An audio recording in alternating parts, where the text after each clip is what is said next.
Hello, and welcome to Healthy Living. I'm Dr. Donald Pelto, and today we're going to talk about a different topic for New England, because during this wintertime it seems like it's just going on, and there have been many people that have come into the office with different types of cold injuries on their feet. And that's going to be the topic today. So you can see in this first slide is a picture of a foot that had an incident with cold injuries, and we're going to be discussing the different causes of cold injuries, and more importantly, how you can prevent cold injuries, and then as well how you can treat cold injuries. So let's look at what are the different types of cold injuries that can happen to the foot. You can see on this slide a picture of someone's toes, and there's a little bit of a blister on the big toe, and then the little toes have little areas of red right at the tips of the toes. This is a person that came in and they didn't know what was wrong with their foot. They had been out in the winter shoveling snow, wearing boots, going out for long periods of time, as all of us have been doing in New England this year. And her toes became red and painful and itchy, and she didn't know what was going on. And when she came into the office, she was concerned. Did she have a problem with circulation? Did she have a problem with her skin? And we were able to calm her down and explain that what she had was an experience of something called chilblains or pernio. This is a condition that can happen in your foot when you get exposed to the cold weather for a longer period of time.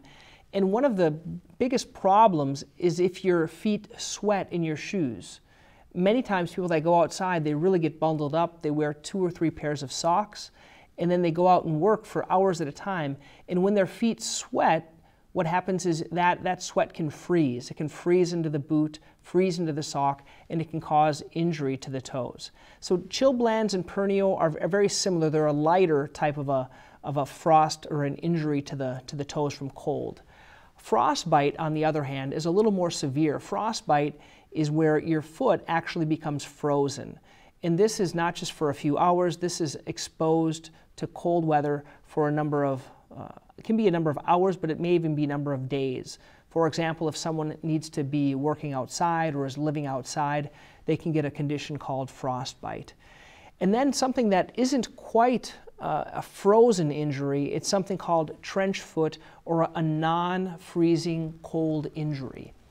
And this is a condition that can happen if your foot, it really doesn't freeze, but if it's been cold and especially wet for a long period of time. Alongside these conditions, we're going to look a little bit at a condition that many people may be aware of. It's called Raynaud's phenomenon or Raynaud's syndrome.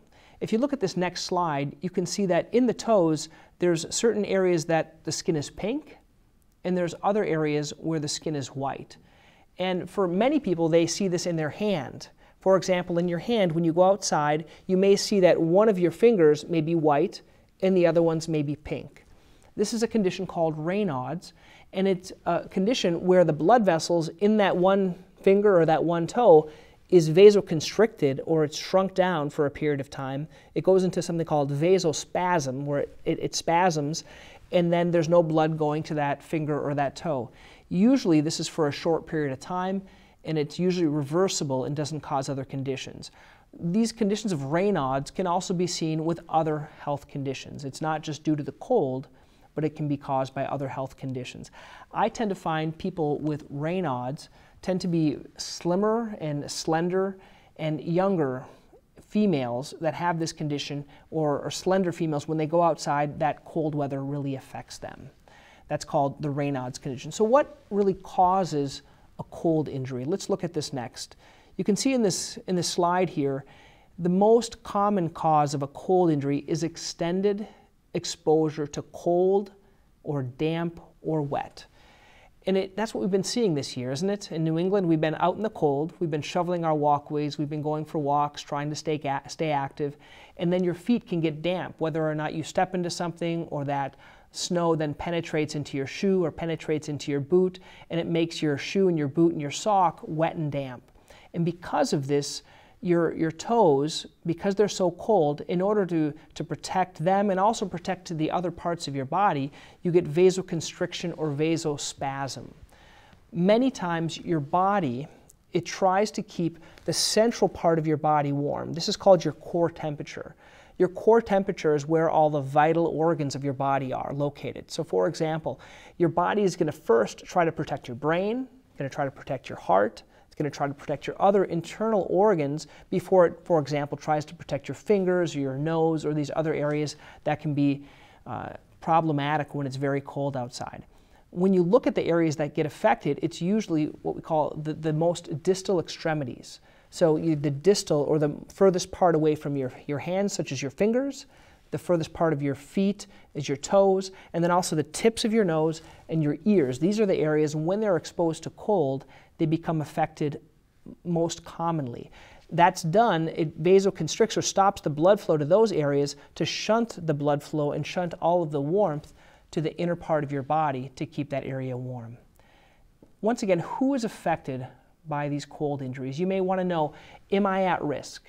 Those that are at risk are usually young and middle-aged women. It's more common to have these cold injuries such as pernio and these little red toes like we can see in this picture in young females or slender women. Also, you have to be careful of the children when they go outside, because the children can also develop these conditions. And then those that are a little bit older, once again, a little bit slimmer, you can have these conditions of cold injury. These are these common cold injury issues where it turns red, maybe a little bit of blister, and this tends to go away over time. If anyone, it doesn't need to be any of these types of people, if they're outside for days on end, or if they do, let's say, a lot of hiking outside, you're much more prone to getting frostbite or one of these other types of conditions that can happen to your foot or your toes. Also, people that have low body mass, meaning they're very slender, those that are diabetics, you have to be very careful, because with diabetes, what can happen is you can have poor blood flow to the extremities. The blood flow going to your toes, the blood flow going to your feet, it can be reduced. And with that reduced blood flow, it can affect the circulation. And then someone who normally wouldn't have their toes get cold or get injured because of the cold, they don't recognize that, or they do recognize it, but there's nothing they can do about it. It gets colder than normal. So you really have to keep bundled up if you have diabetes. One of the other conditions of diabetes that can affect your toes is something called neuropathy. And neuropathy is a condition where you don't have any sensation in your toes. And because of that, if you don't have any feeling, you could become frostbite, you could have frostbite or another cold injury on your toes and not know it. And they would just continue to be problematic. And sometimes that can even lead to death of some of the tissue, and that's called gangrene. That's where it really turns to a dark black color. And that's something that's very dangerous, because with a gangrene, it's very common that you're going to lose that extremity, whether it be a toe or a part of your foot. We also see people that are in the military that get this condition, because those that are in the military, they tend to be out in extreme climates, both hot and cold, for long periods of time, where your feet get wet. And what we saw that in a lot of the previous wars where people were, let's say, involved in these areas where it's very cold and swampy, their feet really got affected by some of these cold injuries. And these thermal injuries weren't the freezing type, these were the non-freezing type that we're going to show a few pictures as we go on. And how do you tell if you have a cold injury? Well, if you look at these pictures, these are really classic for a beginning type of a cold injury. This type of a cold injury isn't where your foot is frozen. This is a type where you've been sensitive to the cold, and you tend to see swelling of the toes. So if you see that only at the tips of your toes, such as this picture up on the top, if there's swelling in the toes, you may have a cold injury, or if the swelling takes a long time to go down. People sometimes come into the office and they think, well, do I have gout? Do I have arthritis? Do I have something else? But many times if they've been outside in the cold, they could have a cold injury to their toes. Do you see on these pictures these little red dots? People come in with these red dots and they wonder, what is it? Is it a malignancy? Is there something, a dermatological problem on my skin? Did I get a blister on my skin? A lot of times what happens is these cold injuries, it affects the tips of the toes, and there's these little red spots that develop. And these red spots, they'll eventually may change color, they may change black, and they may slough off the skin. They may create a type of a blister, and that blister is going to kind of come off the skin, kind of like a scab, because that's all dead skin. That red area is going to be dead skin that's going to need to slough off and turn over. And you'll also usually see this in the fingers and the toes, And many times you can see blisters, because you see on the picture on the bottom on that big toe, that little area of red is turning into the blister, and also the areas on the toes, there's going to be blisters. And if these blisters become too big, they can kind of open up a little bit. And when they open up, we call ulcerate. And ulcerate is nothing more than a blister that kind of pops, and you can see that red beefy tissue underneath the ulcer. And when you can see that's kind of a more severe type of a cold injury that someone may have. And most people, when they come into the office, their complaint is a little bit of that red color. Their toes may be a little bit of swollen, but as well they're tender. They're very tender to touch for a long period of time. And that tenderness, for these types of conditions that we're looking at in these two pictures, this tenderness will eventually go away. But it takes a long time. It may take a number of months. It may take until the summer comes around before you have that back to normal. And then while it's healing, people come in because they also have itching. And so they have itching of the toes, and they sometimes think, well, do I have an athlete's foot or do I have something else going on? The itching is a normal response as your tissue is starting to become normal. One thing you have to realize is once you have a cold injury like this to your toes, you're more susceptible to getting a cold injury again. Because once you have it, your skin has been affected, it's been partially frozen, or it's been cold for a long period of time, you've developed a blister, you may develop some scarring, and next time you may be more sensitive to that cold. And people they wonder, what can I do? You know, how can I treat it? And how can you tell if you have it? Well, really, if you have this cold intolerance or a lot of pain or injury, you probably have a cold injury. You should probably seek out professional help to take a look at it and try to figure out how you can treat that. Now, the next picture I'm going to show you is a little bit strong graphically, but I want to show you an example of what someone that has frostbite looks like. This is much more severe than that simple little red dots. If you look at this next slide, this is severe frostbite. You can see the dark discoloration to the toes, you can see to the heels. This isn't something that happens in just 2 or 3 hours outside. This is something that's going to be a number of days, maybe being exposed to cold, putting your foot in the cold, maybe not having a place to live for a period of time where your feet can get affected by. Now this would be a frozen injury. And I want to explain the difference. When you have a frozen injury, when your foot is actually frozen, this is considered a medical emergency. This isn't something that you should treat on your own, that you should be just dealing with on your own. You should go to the emergency room because this needs to be treated. There are a lot of things that need to be done, but the most important thing is you have to heat that foot up as quick as possible. Okay, because the foot is frozen to prevent any further injury. Probably shouldn't be doing that on your own. You also have to be aware of your electrolytes or how your nutrition is, how hydrated you are. All of those are important, and also to prevent any infection when you have something like this severe frostbite. This other picture that I'm going to show you is also graphically a little bit strong. And this is a condition called trench foot, or this is a non-freezing injury. If you think about it, it's kind of like when you have dishpan hands. For those of us that do dishes, you put your hand in the water for a number of, let's say, half hour, and when you pull it out, it has those little white dots on it. And that's what we see here in this picture. This area of that whiteness on the bottom of the foot is something that has been exposed to cold, but more importantly to dampness for a long period of time. And what happened is their sock got wet, their boot got wet, they were outside for a long period of time, they couldn't dry off their foot, they couldn't change their shoes, and they had to be outside, whether because they're in the military or because they're working outside or something else. And when this happens, you see that white skin that looks very, very raw. And the way you treat this is actually different than the previous picture of the frostbite. This isn't frozen. This is a non-freezing injury, but it's just as dangerous, if not more dangerous. Because what people tend to do is they want to heat this up very quickly, and then they keep walking on their foot once it's kind of warm and feeling better. With this type of a condition, you need to not so much heat it up quickly, but what you need to do is you need to dry it out. So you need to dry off the foot, you need to elevate the foot, you need to slowly warm the foot, and you have to be careful because with this dampness, it's very common that you could get an infection, you could get a cut in the skin, you could develop a fungal infection. Any one of these problems could happen because of having a foot like this. This is a very dangerous type of a condition. Once again, this type of a condition shouldn't be treated on your own. It's something that you should be seeing a professional about, and you should actually be going to the emergency room for this.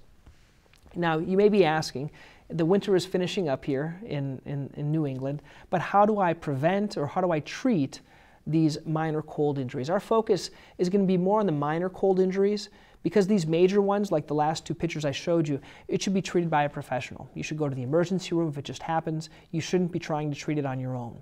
But for some of these minor ones, when people come in with those couple of little red dots or little red blisters on their foot, first I just assure people that usually this resolves on its own. It's something that'll kind of resolve, the skin will normalize, but it could take weeks to months for that to resolve. The most important aspect is to prevent it from getting worse, and that means keeping your foot warm. A few tips I give people to keep their foot warm in the wintertime is, one, to use a hand warmer. You can see the picture here of these hand warmers. These are hand warmers, but you can also, there's foot warmers, you can put them in your boot. There are some electric kind of socks that people wear that you can put in your shoe as well.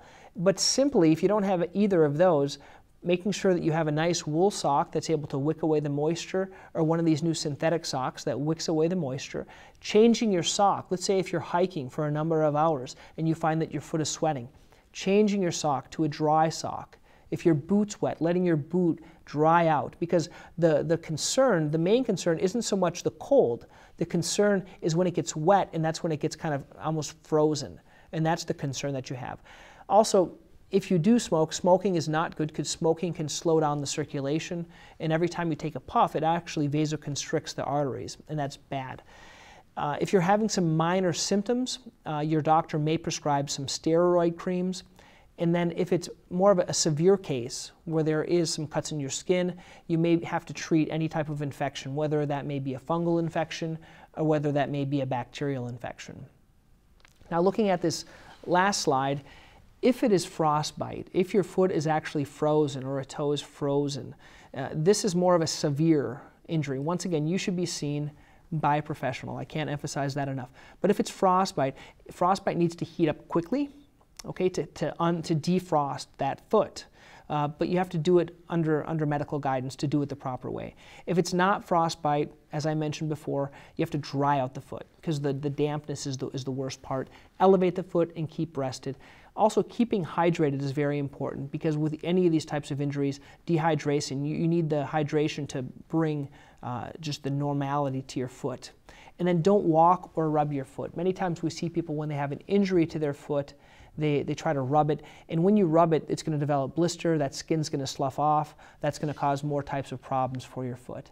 And I just recall one little story. As I was a Boy Scout growing up, we used to always go camping, and as Scouts we were always outside, and we had, it was called the Klondike Derby, and we used to go out and our feet were very, very cold, and we always, afterwards we took our boots off and we were putting our feet up against the fire. And all I remember is that when I finished putting my boot up to the fire, my whole boot kind of melted. And so you have to really be careful. If you're outside, if you're hiking or if you're camping outside, be careful to not get it too warm, your boots or anything else when you're warming it up. You have to be really careful for these cold injuries, but they are preventable. But it's something that's very important here in New England to make sure you're properly warmed and your feet do not get too wet and they're dried out quickly to prevent any other cold injuries.